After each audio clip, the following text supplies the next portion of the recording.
हमारे इस एपिसोड की शुरुआत होती है वहीं से जहां से हमारा पिछला एपिसोड ख़त्म हुआ था। पुलिस वालों के जाने के बाद सेयंग की आंटी का कॉल आता है। वह अपनी आंटी से बात कर रहा होता है कि अब वह पूरे कोरिया को 1 साल के लिए घूमना चाहता है और उसके बाद वह अपने आगे की पढ़ाई कंटिन्यू करेगा। उसकी आंटी आवाज़ सुनकर काफ़ी ज़्यादा परेशान रहती हैं, लेकिन सेयंग के ज़्यादा कहने पर वह भी मान जाती है। सेयंग अपनी आंटी से बताता है कि वह इस सफ़र के दौरान उनसे ज़्यादा बात नहीं कर पाएगा, वह कभी कभी ही उनको कॉल करेगा। उसकी आंटी सेयंग की चिंता करते हुए कहती हैं, ठीक है, लेकिन समय पर कॉल करते रहना। सेयंग अपनी आंटी से बात करने के बाद फ़ोन को कट कर देता है। फिर हमें किम चैंग सुक और जिन ह्योको का व्यू दिखाया जाता है। जिन ह्योको किम चैंग सुक को गालियाँ दे रहा होता है क्योंकि उसने उसका काम पूरा नहीं किया।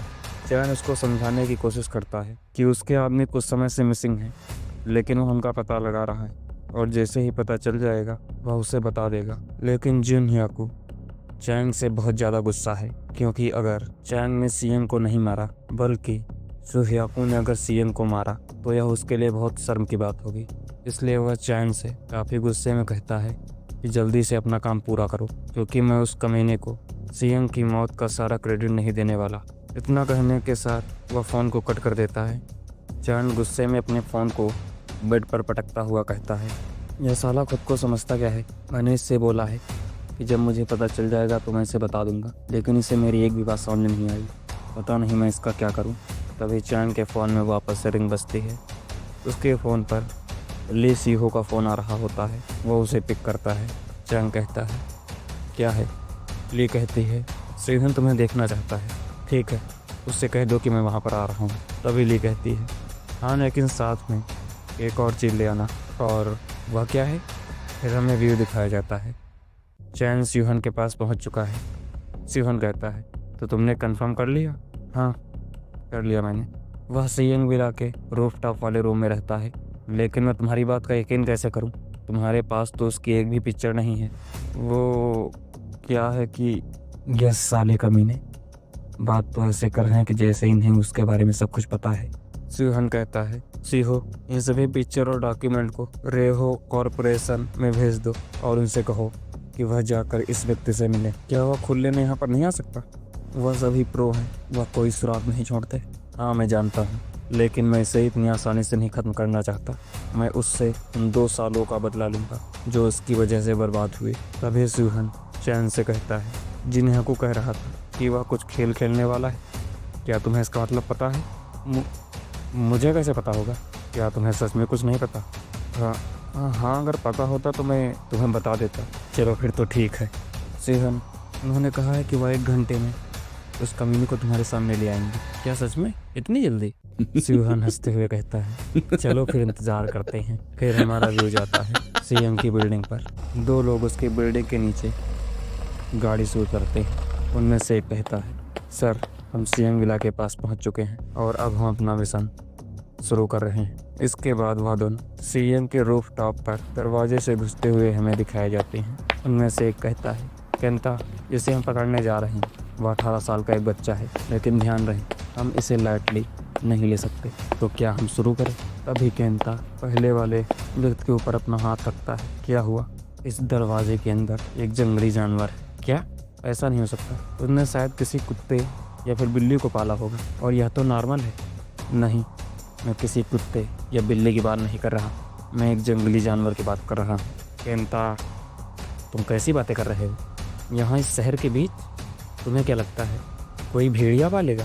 हाँ, शायद। वह दरवाजे की ओर बढ़ते हुए कहते हैं, चाहे जो, लेकिन हमें अपना मिशन पूरा करना है। और जैसे ही पहले वाला व्यक्ति दरवाज़ा तोड़ने के लिए आगे बढ़ता है, सीएम झटके से अपना दरवाज़ा खोलता है, जिसकी वजह से वह व्यक्ति पीछे जाकर छत की नेट से टकरा जाता है। अपने साथी की ऐसी हालत को देखकर केंता सीएम की ओर आगे बढ़ता है और उसके सर पर एक पंच मारता है, लेकिन इससे सीएम का कुछ नहीं होता। फिर सीएम अपनी मुट्ठी को कसकर केंता के मुंह पर मारता है और सीएम के एक ही पंच में केंता उस रूफ टॉप में गड़ जाता है और पहले वाला व्यक्ति केंता की ऐसी हालत को देखकर काफ़ी ज़्यादा डर जाता है। फिर हमारा विजिट होता है चैंग और उसके दोस्तों पर। सियोहान अपने सामने खड़े व्यक्ति से कहता है, तुम उन दोनों के साथ क्यों नहीं गए?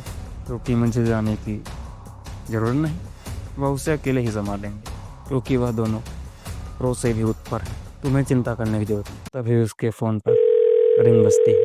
वह कॉल को पिक करते हुए कहता है, मैंने तुमसे क्या कहा था? बिना किसी वजह से मुझे कॉल मत करना। उधर से सीएम कहता है, अच्छा तो तुम जापानीज हो? कौन है तू कमीने? और फ़ोन की दूसरी तरफ सीएम केंता को पीट रहा होता है। उस आवाज़ को सुनकर भगत कहता है, जहाँ तक मुझे लग रहा है यह आवाज़ तो केंता की है। क्या वह गिड़गिड़ा रहा है उसके सामने? सीएम कहता है, तो अब बताओ कहाँ पर हो तुम? लेकिन सीएम को कोई जवाब नहीं मिलता, इसलिए वह उस पहले वाले व्यक्ति से, जो कि अभी गाड़ी में बैठा है, उससे पूछता है, तो तुमने कहा था यहाँ से जिस जगह पर वहाँ है पहुँचने में 10 मिनट लगेंगे। मैं तुम्हें 5 देता हूँ, मुझे उस जगह पर ले चलो। क्योंकि सीएम का शरीर अब पहले से काफ़ी ज़्यादा बड़ा हो चुका है, इसलिए सीएम गाड़ी के अंदर नहीं फिट हो सकता। इसलिए वो अपने हाथों से गाड़ी की छत को एक कागज़ की तरफ फाड़ कर निकाल देता है। सीएम पीछे बैठा हुआ कहता है, अब चलो। और फ़ोन की दूसरी तरफ सोहिया को अपने आदमी की ऐसी हालत को देखकर कहता है, क्या हुआ? मैं आपको कैसे बताऊं? लेकिन आप लोग निकलिए अभी यहाँ से, हम अपने मिशन में फेल हो चुके हैं और आप लोगों की सेफ्टी के लिए जल्दी से अपने घर आप लोग निकल जाइए। क्या मिशन फेल हो गया? तुम लोग सच में एक छोटे से कमज़ोर बच्चे को भी नहीं पकड़ पाए? हम अभी आपको यह बात एक्सप्लेन नहीं कर सकते, पहले आप लोग एक सेफ जगह पहुँच जाइए, फिर मैं आपको बताता हूँ कि वहाँ क्या हुआ। अपनी सेफ्टी के लिए जल्दी से यहाँ से निकल जाइए। सेफ्टी? क्या सेफ्टी? और कौन सा खतरा है यहाँ पर? क्या यहाँ पर कोई आ रहा है? तुम लोग तो सच में किसी काम के काबिल नहीं, एक काम भी ढंग से नहीं कर सकते।